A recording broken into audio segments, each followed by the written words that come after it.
Hi, everybody. Welcome in. It is so good to see all of you. Let me adjust my camera here just a second here. It'll say I've got you and not me. How do I fix that? One sec. There we There go. you go. Thank you. Thank you. I was afraid I had messed it up. I appreciate you. Hi, everybody. Welcome in. It is so good to see you guys. I hope you are having a wonderful week. I know the week is just getting started. And what better way to start the week than with a little bit of inspiration? I've got a really fun project for you guys. But first, let me introduce myself. My name is Sarah Lovecraft, and I am a designer for Beadalon. And wire is my jewelry making passion. I love a lot of other jewelry making techniques, but wire is really dear to me, and I always say that wire is my love language, and I get to share that with you guys today. So we're going to be creating a chain, and what I'm hoping that you will get out of this is not only will you learn a really cool technique, but you'll be inspired to create other things with wire, because wire is one of those mediums that you can create literally anything out of. The little links that we are going to create today, you can use those to create not only chains, but also components that you can use in other ways in your jewelry making. So I hope that you are inspired with today's project, and I hope that you are not intimidated, because those of you who are beginners, wire is not a hard medium to work with, and I hope that you find this one fun. So I'm going to get you turned around, and we're going to talk about materials. All right, so let's get right into it. Hi to all of you. Lots of new faces today. Welcome in. I'm really glad to see you guys. All right, so for materials, we are going to be using some 18 gauge wire, and I am using German style wire. I've already pre-cut this, and I'll tell you about the links that you're going to need here in just a second, but I did want to just show you the differences in the two wires that we are using.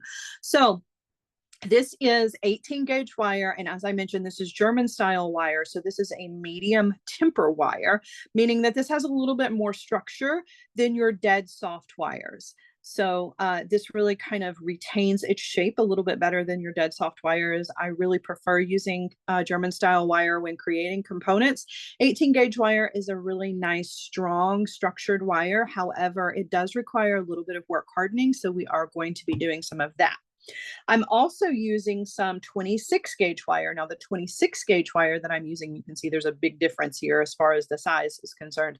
But the 26 gauge wire that I'm using is a dead soft wire, which means that it is very malleable, pliable. This stuff is really bendy and fun, and it's great for wire wrapping. It's great for creating just about anything, but it does lack the structure that the German style wire has. So keep that in mind when you're using the two different wires. They definitely feel different, other than just the fact that the 26 gauge is much smaller. They definitely have a different feel to them all the way around. You can really tell when you're holding the two different wires and working with them that there is a major difference in the overall structure of the wire. Okay, so those are the two wires that we're going to be using. Let's talk about tools for a second, and then we will move on from there. So the tools that you're going to be using are pretty much basics, except for one. So I'm using my chain nose pliers and my bent chain nose pliers, and I'm using my flush cutter. Flush cutter is really important for this project because I want nice flush cut ends on my wires because of the kinds of components that we're using. So I definitely recommend using a flush cutter over just a regular like side cutter. And then as far as your specialty tool, not that it's necessarily a specialty tool, but definitely out of the realm of your standard tools, is the stepped bell making pliers. This is one of my very favorite tools when it comes to working with wire, because you have the option of creating 6 different sizes of loops, which is really, really nice. It is also very handy for doing wrapped loops and simple loops and things like that. So other than just creating components, this tool gets a lot of use from me. I actually create several different kinds of spiral wire designs using this tool as well. So this is definitely maybe not everybody's standard tool, but definitely one that I have that I reach for quite often. And if you have your own, I'm sure that you will find all kinds of uses for it. You can even create jump rings with this if you needed to. So a lot of uses for this guy. Now, the other two tools, the main things that we're going to be using, we talked about work hardening, is I'm using my nylon hammer and a steel block. If you don't have a nylon hammer, you can use a rubber mallet. You can use a rawhide mallet. I don't recommend using a metal hammer like a ball peen or a just a chasing hammer in general, because it will not only work hardened, but it'll flatten. We don't want to flatten. We're just looking to get that nice hardened wire. So the nylon hammer is my choice for that, but you use whatever you've got. All right, now I'm going to show you the little chain that we're going to be creating here. And this is such a cool one because you can really adjust this to your own needs. So we're going to be creating each individual piece of this. Now, we're not going to do the entire thing. That's why a lot of this is already done for us, because it would take us a while to create each and every one of these. But we are going to create at least 3 of the little components here, and then the little links that go in between. And we're going to use that 26 gauge wire to wire wrap some beads onto this. So using the 18 gauge wire, we're going to create the larger link, and then we're going to create with some 18 gauge wire some smaller links. In just a second, I'll tell you what your sizes are. But I'm using some beads here that are on a card that has several different sizes. I love these. These are my favorite little cards to buy from Michael's with beads on them. So this one had 3 different sizes. I've already pulled all the small ones off to use for our project. However, you could use any size bead that you wanted to, any shape bead that you wanted to, any color, and you could actually add more beads to this. So there's a lot of opportunity in today's project to kind of personalize this. So I've only added 1 bead here, but you could do 2. You could bead on the outside edge if you wanted to. Lots and lots of ways you can customize this. All right, so to create each little individual link, your larger links here are going to be 3.5-inch pieces. So you want to cut several 3.5-inch pieces. If you want to go ahead and pre-cut all of the pieces in advance, you're going to need about 14 of these.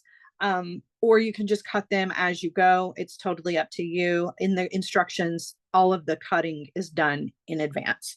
So 3.5 inches for these. And then for your smaller little sections here, it's 1-inch pieces.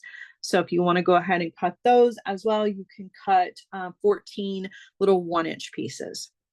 All right, so let's create our little links. So without the beads on them, this is what they look like. Go ahead and show you how to do that. And like I said, we'll do a couple of these so you can see this more than once. I've pulled out 3 pieces of wire here. All right, we're going to use our stepped bell making pliers, and we are going to use the smallest part of the tool, so the smallest mandrel, and we're going to grab the end of the wire, and we are just going to turn a loop right on the end, just like that. Okay, then you're going to come down to the other end and you're going to do the exact same thing, but you want to go in the opposite direction. So go ahead and make your loop on that end. So you've got one going one way and one going the other way. And it's okay if they end up both going the same direction. You can always just take your pliers and just give it a twist, or you can use your fingers if you want to. Okay, now we're going to use the largest part of the tool. So the largest mandrel being this one. And we are going to grab the wire right next to one of those loops that you just created. And you can see my loop in position is the loop shape, like the P shape is facing downwards away from the large mandrel. And then I'm just going to, turn, you can either turn the tool or you can turn the wire, but you're going to create another large little loop section with your wire. And then you're going to come to the other side and you're going to do the exact same thing, just going in the opposite direction. So what you end up with is like this little infinity or little figure 8 shape with your wire. Okay. And you're going to create a bunch of those as long as you want your chain. For our project, we're doing 13 of these and saving 1 piece of wire for our hook for our clasp. But basically that's it for creating the shape. Now you do want to work hard in this. And so that's what we're going to do now. We're going to take it, we're going to place it onto the block. And one thing you may have noticed before I put this on the block, I kind of over bent the wire a little bit, is that it will spring back a little bit. So I'm like over bending where the little loops are at the middle to try to bring those as close to this center wire as I possibly can. And then I'm going to lay this down on the block and I'm going to work harden. And I'm just going to tap both sides of this.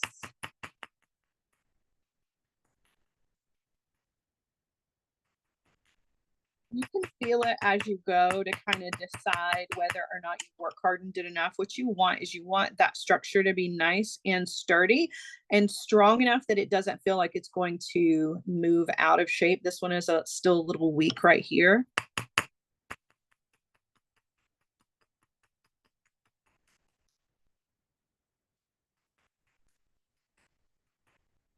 Okay. And then you're just going to kind of test it, and that feels pretty good. So you're going to make a bunch of these. Let's make 2 more.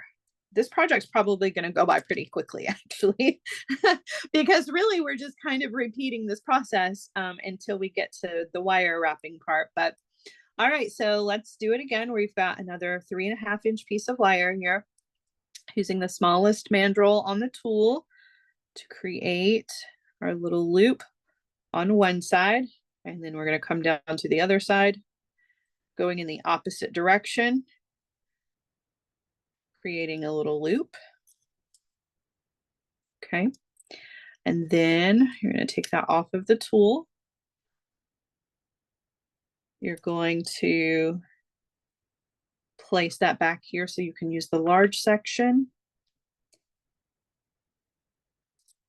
to create that little hook shape. And then you're going to do the same thing on the other side.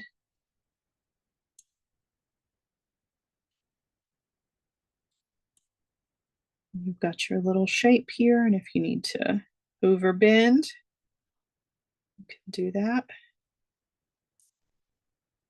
And then you're going to work harden.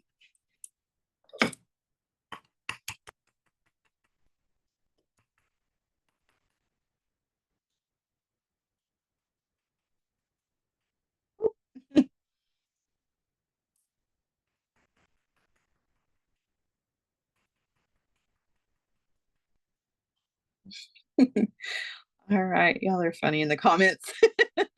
Somebody said they don't like the fact that Zoom takes out the tapping noise, and somebody else goes tap, tap, tap, tap, tap. I love it. This community is amazing.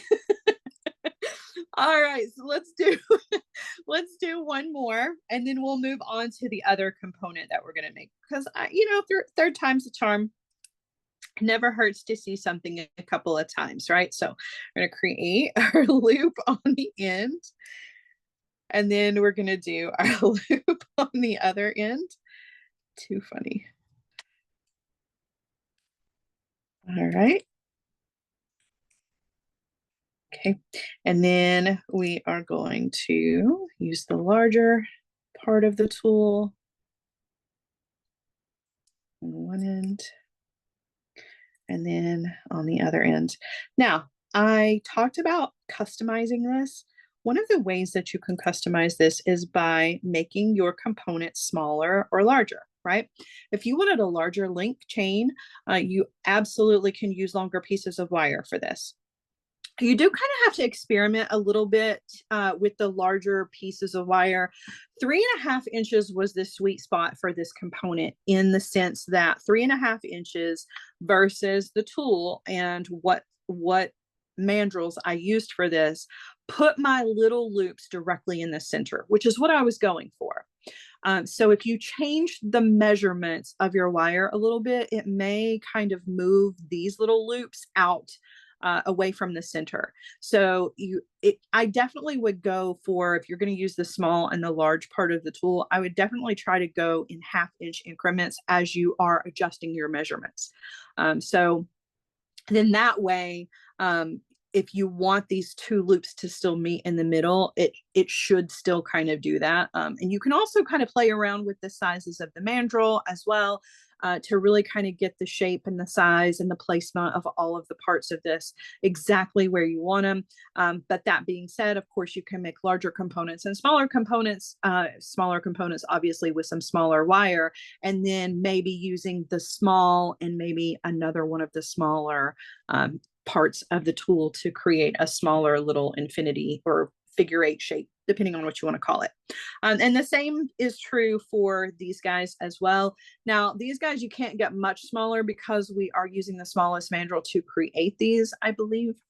Can't remember. No, actually, we're using the next size. You can actually get these one step smaller by going down because we're going to use this guy. But just keep all of that in mind. You really can customize any of this to suit your project or your wants for sure.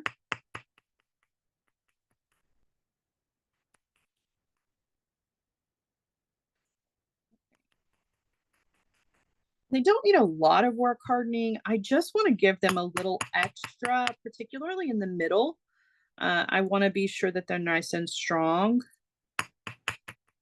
Just in case this were to get hung or caught on something, I don't want to lose that shape. Okay, so now for the little links that are going to go in between these, we are creating just a true little figure 8. And we are doing that with our 1-inch pieces of wire. And with the 1-inch piece of wire, not the smallest part of the tool, but the next size up is what we're going to be creating these little loops with. So basically the same thing. We're grabbing the end of the wire and we are going to turn a loop going one direction, right? And then we're going to use the same mandrel and go in the opposite direction with the other end of the wire to create our little figure 8. Okay, and with these guys, though they are small, they do need a little work hardening. What I find more importantly than the work hardening with these guys is that sometimes they're not perfectly flat. You can see this guy is he's a little off. So putting him onto the block and work hardening him, not only does it help to work harden, but it helps to flatten him out a little bit too. All right, so in total, you're going to want to do, I can't remember how many I said, 14. Yes. Okay, so you want 13 of the larger components and you want 14 of the smaller components. Let's do another. So not the smallest mandrel, whoops, but the second to smallest.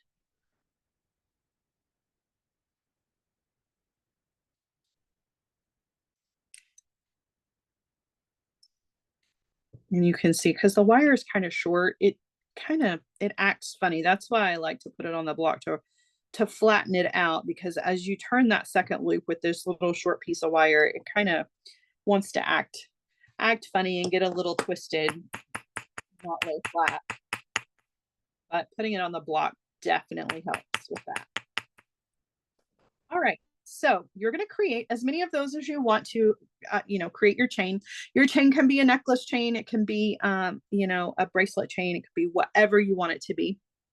You can also use these individual links to create drops for earrings or pendants or whatever. So instead of using it this direction for our chain, you could use it this direction and you could hang beads from it, put your ear wire here. Like there's a lot of different things that you can do with these little wire components. And just playing around with your pieces of wire and your step to bell making pliers, I think you're going to find you can come up with your own components, work harden them, and then incorporate them into your jewelry making in so many different ways. So something like this you could use with beads in between. So instead of putting the little figure 8 in between here, if you wanted to do a wrapped loop with a bead in between the wrapped loops to connect those, you could. Really, really fun little component that I hope, like I said, is going to inspire you to play around, because you can come up with all of your own designs and your own little components to really personalize and set your wire working skills apart from somebody else's. So I hope that that's what this inspires you to do. Now we're going to attach some beads to ours because I like sparkle. I'm a sparkle person for sure.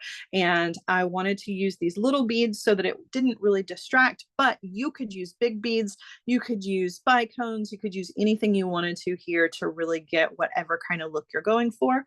But we're going to use our little 3.5-inch pieces of 26 gauge wire to wire wrap some beads to our components. So we're going to take one of those components, and I've got some of our beads ready to go. So I am going to take my 3.5-inch piece of wire here, and I'm going to anchor it with about 4 or 5 wire wraps towards the center of the components. I'm going to give myself a little bit of a tail here.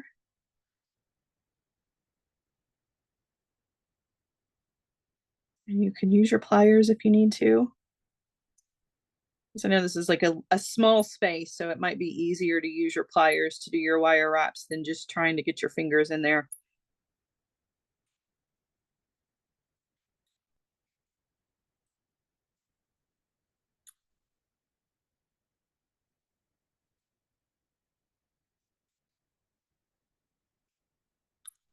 Right, and you can do as many wire wraps as you want. You don't have to do as many as I did. At least 3 is recommended because that's really going to make sure that your wire is nicely attached. I'm going to trim off the excess here, and then I'm going to thread on a bead. And I want that bead to kind of sit in that little space right there. And I'm going to wire wrap it to the other side. And I want to use the same amount of wire wraps just so that it is nice and balanced visually.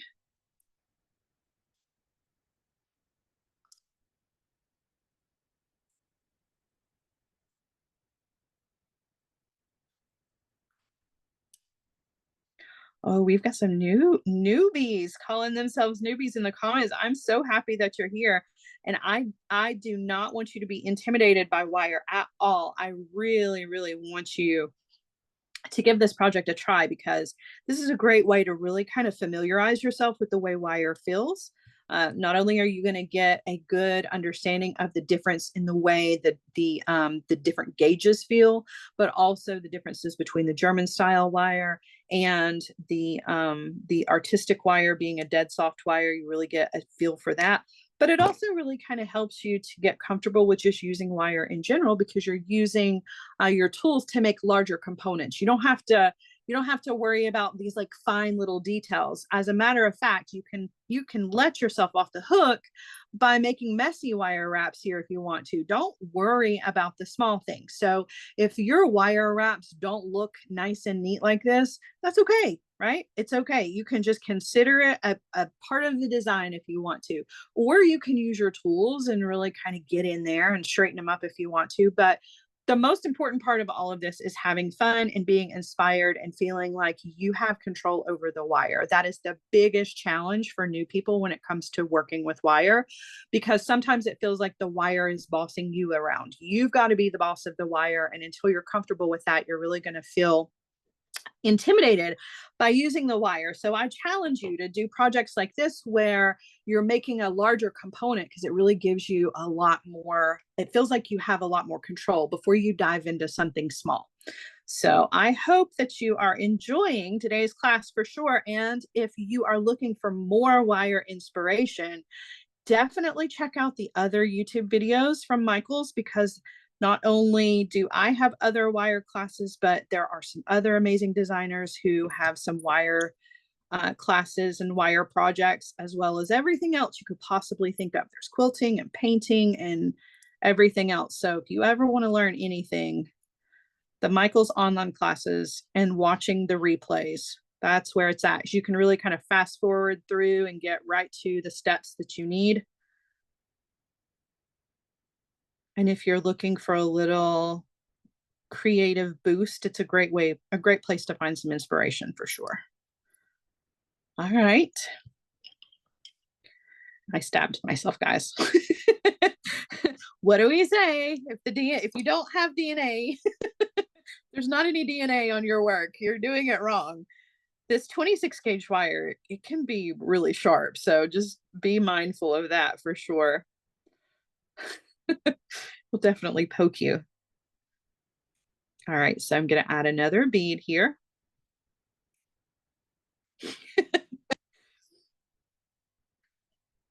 Okay, drop that in, and then I'm just going to wire wrap on the other side.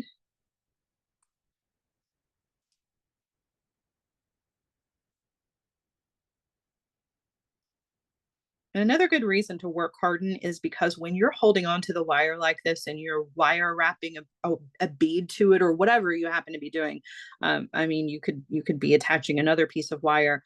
Sometimes your hands will warm up the wire and it will kind of knock it out of place. So the work hardening really kind of limits that from happening so much. So if you don't work harden it and you're sitting here holding it, you may look down and open your fingers, not realize how much strength you are using, and have really kind of mushed your little component. So definitely recommend the work hardening part of this process. All right.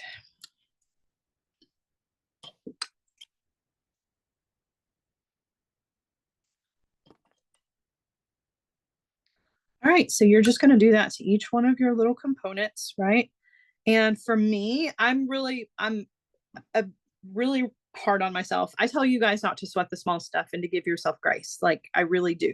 But I'm really bad about not practicing what I preach because I am very, very hard on myself and I am a huge perfectionist. And so I try to lay my wires out and I want them all to be going the same direction so that when I wire wrap the bead, particularly if it's just going to be one bead, that I am wire wrapping it in the exact same place, right?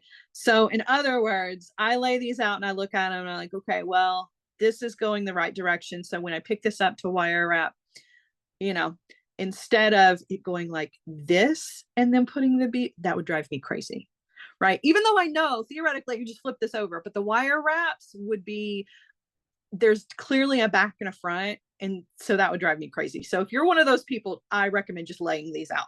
Okay, so now we're going to attach these together using our little figure eights that we created. And it's really quite simple to do this. So we're just going to use our chain nose pliers. And we are going to treat these very much like we would a jump ring or a simple loop. We're going to hold these in our hand and we are just going to twist to open up that loop. Okay. And when we do that, we're going to hook it onto one of the components, and then you're just going to twist to put it back in place. Don't pull it apart because you'll never get it back. You'll never get it back into that shape again, but you want to twist and you want to thread on your next component and then twist to close it back, right? And you're just going to work your way down, all the way down, attaching all of your little components to each other to create your little chain. All right, so once you've done that and you have created your chain as long as you want it to be, let me go ahead and attach the last little component we've got here.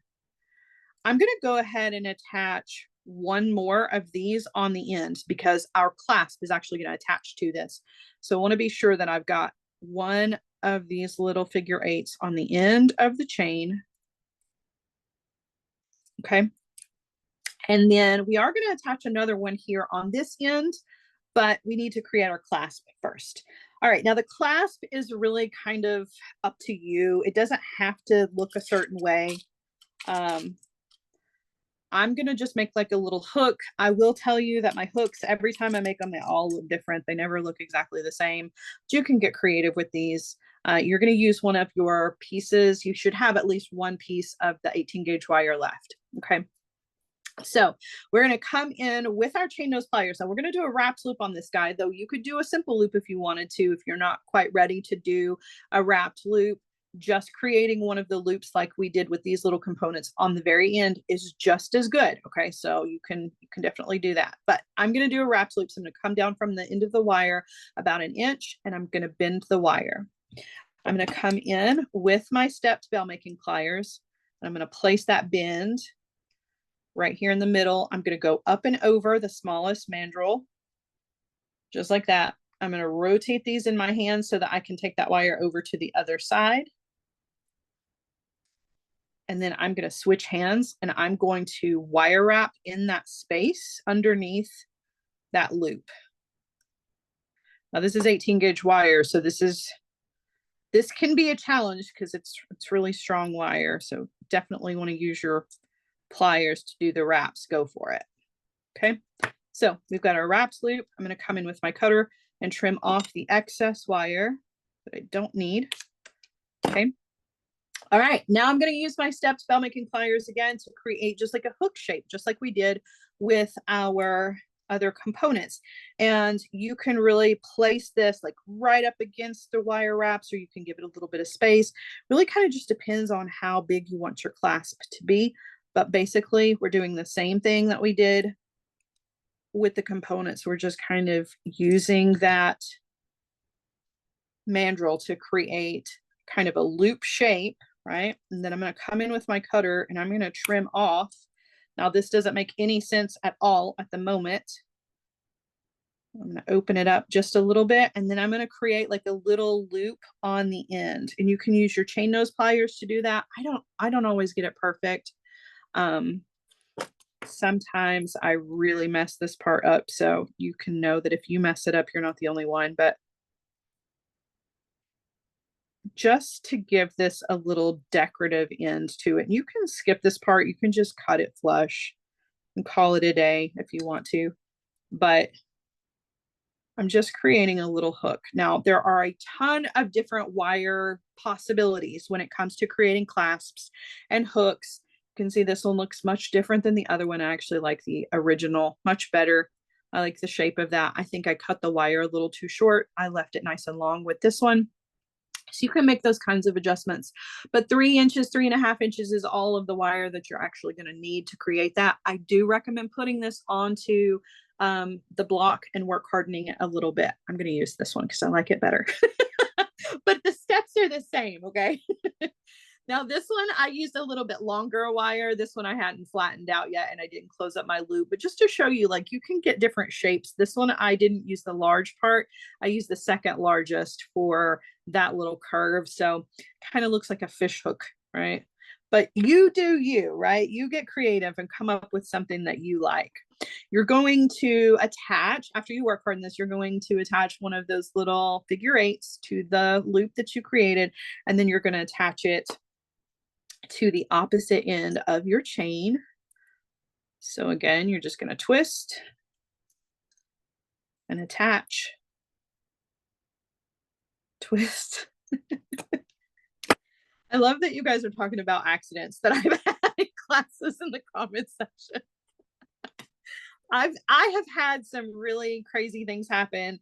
If you've done this as long as I've done this, and I have taught as many classes as I have, especially live ones, you know that anything can possibly happen. So I have set projects on fire. That was actually a Michael's class where that happened. I have really stabbed myself with tools several times. So if it can happen, I've done it, and I've done it in front of a live audience. And a lot of you are going down memory lane with some of those in the comment section. That's really funny. It's definitely keeping me smiling while I'm making the project today. I love it.